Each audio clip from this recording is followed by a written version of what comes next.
another issue that we brought back to Kiva Club from home was the Desert Rock Power Plant proposal.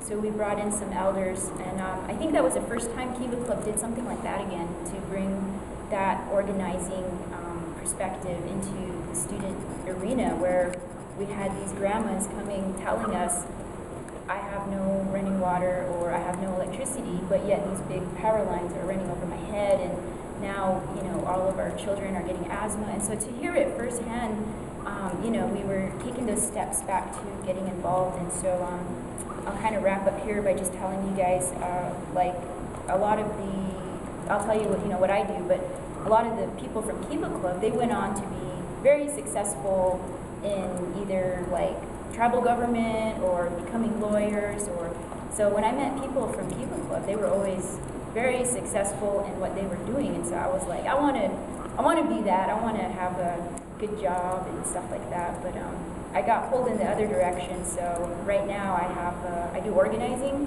which isn't like being a doctor or lawyer and have a big old paycheck. But you know, the stuff I do, it has to do with uranium mining, and I think I learned about a lot of that from being in Kiva Club, was just these environmental issues that affect us at home. When we're in school, you know, that's one of the things our parents sent us to school to do. Like Marley was saying, you represent your nation. You know, we're all here representing our family and that kind of thing. So that's what I'm doing right now, is trying to work against some proposals for uranium mining in Crown Point and Church Rock and then on Mount Taylor. And then so one of the biggest things that is happening now on the res is that Arizona Navajo water settlement thing, the act that's being proposed. So I got a petition here. If you're Navajo, there's one for everybody, but maybe even if you're not Navajo, you can just put, it says chapter, maybe just put where you're from, if you're from a different nation.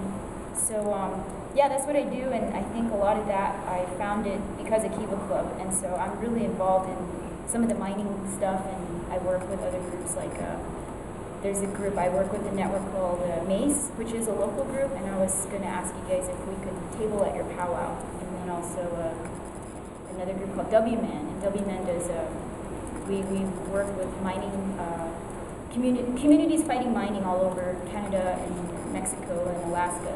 So there's a bunch of natives in Alaska, they're fighting uranium mining the same kind. And then I was talking to Andrew about, you know, some other tribes. And so I only know a lot of these tribes because of the work I do with the mining.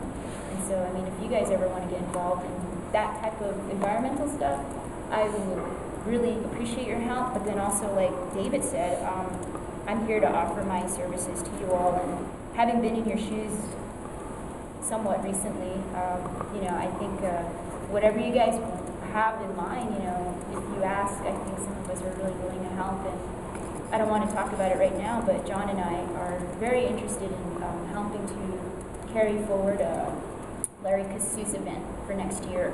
I think the first talking circle, we were kind of doing a memorial for Larry Kassouf. I think it was upstairs, right? And then that was a smaller thing. I don't know if that was the first one. And then last year in November, you guys had the big one. So I've been to all of these talking circles. It was really good, and sometimes I just like to talk. So thanks for listening.